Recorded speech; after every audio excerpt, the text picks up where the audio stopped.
निधि उस दिन सुबह से ही काम में व्यस्त थी। घर की सारी जिम्मेदारी संभालते संभालते वह जैसे बूढ़ी हो गई थी। काम निपटाकर वह मशीन पर बैठी थी कि तभी फ़ोन की घंटी बजी। स्क्रीन पर देखा तो नंबर अनजान था। उसने फ़ोन उठाया तो दूसरी ओर सुरीली आवाज़ सुनाई दी, हेलो निधि। हाँ, मैं निधि ही बोल रही हूँ, पहचाना? आवाज़ तो जानी पहचानी लग रही है, पर पहचान नहीं पा रही हूँ। अरे, मैं साक्षी बोल रही हूँ, तुम्हारी खास फ्रेंड। अब पहचाना? साक्षी, तुम? इतने सालों बाद तुम्हें मेरी याद कैसे आई? तुम्हें कैसे भूल सकती हूँ? तुम तो मेरे दिल में हो। ऐसा एक भी दिन नहीं गया जिस दिन तुम्हें याद न किया हो। सुन, हम जल्दी ही मिलने वाले हैं। एक खुशखबरी देने के लिए तुम्हें फ़ोन किया था। अपने कॉलेज में रीयूनियन है। अपने बैच के सभी लड़कों लड़कियों को मिलना है। तुम आओगे न? देखती हूँ यार, घर में मम्मी जी से पूछकर शाम को तुम्हें बताती हूँ। ठीक है, आने की कोशिश करना। चलो, फ़ोन करना भूलना मत। निधि मशीन की सुई में धागा डालते डालते कॉलेज के दिनों में पहुंच गई। 1 से 12वीं तक वह एक ही स्कूल में पढ़ी थी। जब वह 11वीं में आई, एक नया लड़का उसकी क्लास में आया। बहुत ही हैंडसम, जैसे फिल्म का हीरो देख लो। पहले ही दिन से लगभग सभी लड़कियां उसकी दीवानी हो गई थी। उनमें निधि भी थी। वह जितना खूबसूरत था, उतना ही प्यारा उसका नाम भी था, विहान, जो सुनते ही मन को भा जाए। सभी लड़कियां अपने मन की बात एक दूसरे से करती, पर निधि ने अपने मन की बात अपने मन में ही दफन कर ली थी। उसके घर के सभी लोग रूढ़िवादी और सख्त थे। अगर उसने कभी भूल से किसी लड़के की नोटबुक ली हो या किसी लड़के को अपनी नोटबुक दी हो और घर वालों को इसका पता चल गया हो, तो उस दिन घर में बवाल हुआ ही था। इसलिए निधि लड़कों से बातचीत की कौन कहे, उनकी ओर देखने तक नहीं थी।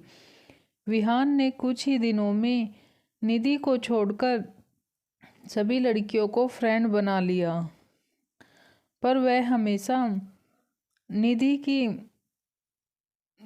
की ओर ही ताका करता था। कितनी सौम्य लड़की थी, टैलेंटेड भी उतनी ही, कम बोलने वाली, पर क्लास में जब कभी किसी सवाल का जवाब देती, मन करता उसकी मीठी आवाज़ सुनते ही रहे। विहान सोचता कि काश एक बार वह उससे बात करे तो वह उसकी ओर दोस्ती का हाथ बढ़ाए, पर निधि ने कभी भी उससे बात नहीं की। वह स्कूल पहुंचकर जब निधि को देख नहीं लेता, उसके कलेजे को ठंडक नहीं पहुंचती थी। निधि के मन की भी यही हालत थी, पर वह किसी से अपने मन की बात कह नहीं सकती थी। स्कूल का एनुअल फंक्शन था। कार्यक्रम की एंकरिंग लड़कियों की ओर से निधि तो लड़कों की ओर से विहान कर रहा था। सबसे पहले मेहमानों का स्वागत हुआ। निधि की सुरीली आवाज़, साथ ही माइक में बोलने का गजब का कॉन्फिडेंस, उसका एक एक वाक्य शायरी की तरह लगता था, जिस पर तालियों की गड़गड़ाहट गूंज उठती थी। बोलते बोलते निधि और विहान की आंखें मिल जाती। बिना कुछ बोले ही न जाने कितनी बातें हो जाती। अंदर के भाव आंखों में जैसे तैरते दिखाई देते। एनुअल फंक्शन को मैन हर्द इस साल बेस्ट स्टूडेंट घोषित करना था। जब टीचर ने माइक हाथ में लिया तो वह नाम सुनने के लिए सभी के कान राह देखने लगे। तभी नाम की घोषणा हुई। इस साल के बेस्ट स्टूडेंट का अवार्ड निधि बंसल के हिस्से में जाता है। निधि तो खुशी से उछल ही पड़ी थी। उससे अधिक खुशी विहान के चेहरे पर थी। निधि ने मम्मी पापा के साथ जाकर ट्रॉफी ले ली। वह दिन उसके लिए बहुत ही यादगार था। वह स्टेज से उतरकर अपनी जगह पहुंची तो खुशी में विहान ने उससे हाथ मिलाते हुए उसे शुभकामनाएं दी। यह दृश्य निधि के पापा की नज़र के कैमरे में कैद हो गया। यह देखकर वह सहम उठे, पर वहाँ कुछ कह नहीं सके और चुपचाप अपनी जगह पर बैठे रहे। पहली बार हुआ स्पर्श निधि के दिल को छू गया। मन में लड्डू फूटने लगे। ऐसा ही अनुभव विहान को भी हुआ। एनुअल फंक्शन का कार्यक्रम बहुत अच्छी तरह पूरा हुआ, पर दोनों के दिलों में प्यार जाग उठा। निधि ने प्यार को पंख नहीं फूटने दिए। उसने अपने इस प्यार को हृदय के एक कोने में छुपा दिया। विहान ने 2-3 बार उससे बात करने की कोशिश की, पर वह बात नहीं कर सका। परीक्षा नज़दीक थी, इसलिए वह पढ़ाई में व्यस्त हो गया। परीक्षा पूरी होते ही अचानक निधि की सगाई और फिर जल्दी ही विवाह कर दिया गया। निधि से प्यार करने की बात विहान ने साक्षी से बताई और उसे देने के लिए एक चिट्ठी भी दी। साक्षी जिस दिन निधि को चिट्ठी देने पहुंची, उसी दिन उसका ब्याह था और बारात आ चुकी थी। वो सीधे निधि के कमरे में पहुंची और दरवाज़ा बंद करके बोली, निधि, तुमने अपने शादी की बात बताने की कौन कहे, तुमने तो इनविटेशन कार्ड तक नहीं दिया। आंखों में आंसू लेकर निधि बोली, क्या करूं यार, मेरे पापा के स्वभाव के बारे में तो तुम्हें पता ही है। मुझे घर से बाहर नहीं निकलने दिया गया। मुझे भी पता नहीं कि मेरा विवाह इतनी जल्दी क्यों किया जा रहा है। इतना कहकर निधि साक्षी के गले रखकर रोने लगी। निधि, मैं तुम्हारी खास सहेली हूँ। अपने दिल पर हाथ रखकर सच बताना कि तुम विहान से प्यार करती हो। हाँ, करती थी। जिस दिन से देखा था उसी दिन से उसे चाहने लगी थी, पर आज मैं उसे किए प्यार को अपने दिल में दफन कर रही हूँ। मेरे घर में प्यार शब्द का नाम लेना भी अपराध है। अब मेरे पापा के हाथ से जो लिखा जाए वही मेरा जीवन है। विहान ने यह चिट्ठी भेजी है। क्या लिखा है मुझे पता नहीं, तुम पढ़ लेना। विहान के चिट्ठी भेजने का मतलब है वह भी मुझे पसंद करता है। हाँ निधि, पूरे क्लास की लड़कियां उसके पीछे पागल थी, पर वह तो तुम्हारे नाम का दीवाना था। पर अब क्या, सच है वह मेरे नसीब में नहीं लिखा था। मेरा नसीब तो मुझे कहीं और ले जाना चाहता है। अब ये चिट्ठी लेकर क्या करूँगी, केवल अपना जी जलाऊंगी। ऐसा करना, तुम यह चिट्ठी उसे लौटा देना और उससे कह देना कि निधि अब किसी और की अमानत है। अरे एक बार तुम देख लो तो वह क्या कहना चाहता है तुमसे। साक्षी ने जिद की तो निधि ने चिट्ठी ले ली। वह खोलने जा रही थी कि दरवाज़ा खटका तो उसने वह चिट्ठी चूड़ियों के डब्बे में नीचे दबा दी। निधि की बारात आ गई थी। उसका विवाह धूमधाम से हो गया। अपने शादी की वेदी में उसने अपने प्यार को होम कर दिया था और विवेक के साथ स्तब्धि के साथ वचनों में बंध गई थी। विवेक भी निधि को बहुत प्यार करता था। शादी के 2 सालों बाद एक सुंदर बेटी नव्या पैदा हुई। उसके ससुर विवेक को 5 साल का छोड़कर स्वर्ग सिधार गए थे और विवेक की भी दुर्घटना में 3 साल की बेटी को छोड़कर मौत हो गई थी। निधि को उसकी सास बेटी की तरह संभाल रही थी। विवेक की मौत के बाद उसके बीमा और इकट्ठा की गई रकम को मिलाकर करीब 5 लाख रुपए मिले थे। इससे क्या होता, निधि कपड़े बहुत अच्छा सिल लेती थी, इसलिए उसने ब्लाउज और ड्रेस की सिलाई का काम शुरू किया, जिसकी कमाई से घर का खर्च चलने लगा। उसके हाथ में सुई चुभ गई तो उसकी तंद्रा टूटी। सिलाई का सामान समेटकर वह सास के कमरे में गई। उसने सास से कहा, मम्मी जी, कल हमारे कॉलेज में हमारे साथ पढ़ने वाले पुराने विद्यार्थी इकट्ठा होंगे। आप कहे तो मैं भी चली जाऊं। मैं खाना बनाकर घर के सारे काम करके जाऊंगी। नव्या को आप 2 घंटे संभालना होगा। अरे चली जाना बेटा, ऐसे मौके जीवन में बार बार नहीं आते। अब नव्या मेरा ख्याल रखती है। हम दोनों साथ मिलकर खेलेंगे। तुम हम दोनों की जरा भी चिंता मत करो। तुम हो आओ बेटा। 2 साल से तुम्हारे चेहरे से हंसी गायब हो गई है। वहाँ जाकर तुम्हें थोड़ा अच्छा लगेगा। मैं बाहर बरामदे में चल रही हूँ। निधि ने साक्षी को फ़ोन करके कितने बजे का समय है पूछ लिया। अगले दिन कॉलेज का आंगन मानो रंग बिरंगी झालरों से भरा था। वहाँ आए सभी विद्यार्थी के चेहरे पर उम्र का असर दिखाई नहीं दे रहा था। सभी सालों बाद एक दूसरे से मिल रहे थे। साक्षी कॉलेज के गेट पर खड़ी निधि की राह देख रही थी। थोड़ी देर में निधि रिक्शा से ऑफ वाइट साड़ी पहनकर उतरी। उसे देखते ही साक्षी ने दौड़कर उसे सीने से लगा लिया। 20 साल बाद दोनों मिल रही थी। उनकी आंखें बरस पड़ी। बात करते हुए दोनों हॉल की ओर बढ़ी। पुराने दोस्त मिल रहे थे, सभी एक दूसरे से सुख दुख की बातें कर रहे थे।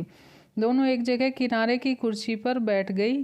तभी अनाउंसमेंट हुआ कि निधि जहाँ भी हो वहाँ से एंकरिंग करने के लिए स्टेज पर आ जाए। निधि ने कहा, साक्षी मना कर दे, मैं एंकरिंग नहीं कर पाऊंगी। अरे तुम जाओ तो सही, अपने अंदर का कौशल्य कभी मरने नहीं देना चाहिए। तुम एक बार फिर उसे जीवन करके दिखा दो। निधि उठकर स्टेज की ओर बढ़ी थी कि तभी विहान के नाम का अनाउंसमेंट हुआ। निधि का दिल धड़क उठा। इतने सालों बाद कैसा लगता होगा। उसने अपना स्थान ले लिया, पर विहान अभी नहीं आया था। उसने प्रोग्राम की शुरुआत की ही थी कि हॉल में एक सुंदर नवयुवक का प्रवेश हुआ। सभी लड़कियां जो अब महिला बन चुकी थी, सभी की नज़रें उस पर जा टिकी। जल्दी से जाकर उसने अपना स्थान संभाला। निधि और विहान की आंखें मिली, पर निधि ने आंखें झुका ली। प्रोग्राम की शुरुआत हो गई। निधि की मधुर आवाज़ में अभी भी वह खनक थी। जिन्होंने इस प्रोग्राम का आयोजन किया था, उन आयोजक को फूलों का गुलदस्ता देकर स्वागत किया गया। इसके बाद आयोजन के अनुसार प्रोग्राम आगे बढ़ा। सभी के चेहरे पर खुशी समा नहीं रही थी। इनमें से तमाम तो कपल थे। अब पार्टी की शुरुआत हो गई। निधि और साक्षी अन्य सहेलियों के साथ बातों में लग गई। विहान भी वहीं आकर खड़ा हो गया। मेरी चिट्ठी का जवाब तो तुमने दिया नहीं, क्या आज एक दोस्त बनकर बात भी नहीं करोगी? निधि का दिल जोर से धड़क उठा। वह चिट्ठी तो उसने चूड़ियों के डब्बे में रख दी थी, वह वहीं रह गई थी। इतने साल बीत गए, वह डब्बा तो पापा के घर ही था। शायद अब वह वहाँ भी नहीं होगा। उसे एसी में भी पसीना आ गया। विहान ने रुमाल देते हुए कहा, लो पसीना पोंछ लो, मैं तुम्हें कोई सजा नहीं दूंगा। चलो उधर उस टेबल पर बैठते हैं।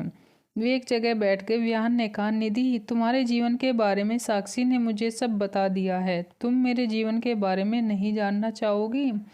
जानना तो बहुत कुछ था, पर किस्मत का खेल तो देखो कहाँ से कहाँ ले जाता है। तुम्हारा सुखी संसार होगा, शायद एक दो बच्चे भी होंगे। तुम हैंडसम हो, इसलिए तुम्हारी पत्नी भी सुंदर होगी। मेरा एक बेटा है कबीर, पर अब उसकी माँ इस दुनिया में नहीं है। यह कहते हुए विहान की आंखें भर आई। जिंदगी भी रेल की पटरी जैसी है, कभी कहाँ सीधी चलती है। जिंदगी भी कितने मोड़ लेती है तब पूरी होती है। निधि ने कहा, सच बात कही, इस जिंदगी के मोड़ अंत तक समझ में नहीं आते। विहान ने कहा, पहली बार निधि ने विहान से इतनी बात की थी। वह मन ही मन खुश था, निधि भी खुश थी। दिल की बातें कहने वाला एक दोस्त मिल गया था। दोनों ने एक दूसरे से मोबाइल नंबर लिए और सभी अपने अपने घर के लिए निकल गए। अगले दिन निधि के भाई भाभी उसके घर आए। निधि उन्हें देखकर खुश हो गई। उसकी भाभी के हाथ में एक चिट्ठी थी। उसने वह चिट्ठी निधि को दी तो उसने उसे धड़कते दिल से खोला। उसकी शाई फीकी पड़ गई थी। निधि ने उसे पढ़ा, निधि तुम्हें देखते ही पहली नज़र में मुझे प्यार हो गया, परंतु अगर मैं तुम्हें पसंद नहीं हूँ तो उस प्यार को अपने दिल में ही रखूँगा, क्योंकि मैं जिससे प्यार करता हूँ उसे हमेशा के लिए खुश देखना चाहता हूँ। अगर तुम्हें मेरा प्यार स्वीकार हो तो मैं तुम्हें पूरे जीवन अपनी पलकों पर बैठा कर रखूँगा। तुम एक बार मुझसे मिलने जरूर आना, नहीं तो तुम्हारा प्यार मेरे दिल में कैद रहेगा। निधि की आंखों में आंसू थे। उसकी भाभी ने कहा, इस चिट्ठी की शाई जरूर फीकी पड़ गई, पर विहान के दिल में अभी यह प्यार धड़क रहा है। देखो निधि, कुदरत ने तुम दोनों को एक जैसा दुख दिया है। तुम दोनों एक दूसरे का सहारा बनकर जी सकते हो। नव्या और कबीर को माता पिता का प्यार मिलेगा। अभी तुम्हारी उम्र 35 साल है।